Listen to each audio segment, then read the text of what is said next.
Jean 14, verset 26. Mhm. Mais le consolateur, l'Esprit Saint, Mhm. que le Père enverra en mon nom, vous enseignera toutes choses et vous rappellera tout ce que je vous ai dit. Le silence de Dieu veut très souvent dire que Dieu a déjà parlé. Et nous sommes dans la présence de Dieu afin que le Saint-Esprit nous rappelle ce que Dieu a déjà dit. Le silence de Dieu ne veut pas dire que Dieu est juste méchant. Non, ça veut dire que Dieu a très probablement déjà parlé et que maintenant, je suis dans la présence de Dieu afin de permettre au Saint-Esprit de me rappeler ce que Dieu a déjà dit. Voilà pourquoi Jésus dit, le Saint-Esprit vous rappellera. Qu'est-ce que Dieu t'a dit que tu as oublié? Quand tu ne sais pas où tu dois aller, regarde ce que Dieu avait déjà dit. Souviens-toi de ce que Dieu a déjà dit. Enfin, une chose qui va être comme une contradiction dans ce que j'ai dit.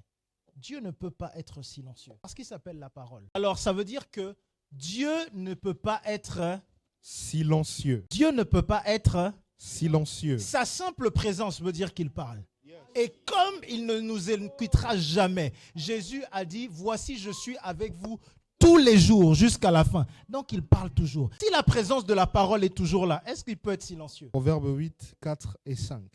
Homme, c'est à vous que je crie, et ma voix s'adresse au Fils de l'homme. Stupide, apprenez le discernement. Insensé, apprenez l'intelligence. La sagesse de Dieu parle et est censée parler quelquefois plus fort que la voix de Dieu. Maintenant, il y a des choses que certains d'entre vous cherchez à entendre Dieu alors que c'est l'enseignement qui est censé vous parler. Comment Dieu va te montrer ton mari quand il y a un enseignement qui t'a été donné sur l'homme que tu dois avoir? Tu cherches à entendre Dieu sur une situation où l'enseignement et la sagesse de Dieu sont suffisants.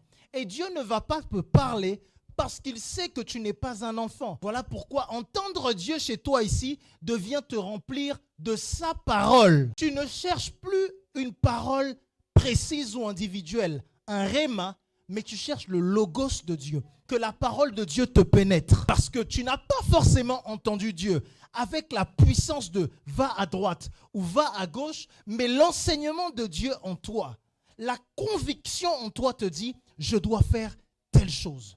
Je dois commencer telle entreprise. Voyez, vous cherchez quelquefois la voix de Dieu quand la sagesse en toi. Dieu ne va pas tout te dire. Dieu est silencieux parce qu'il sait que sa sagesse en toi est assez.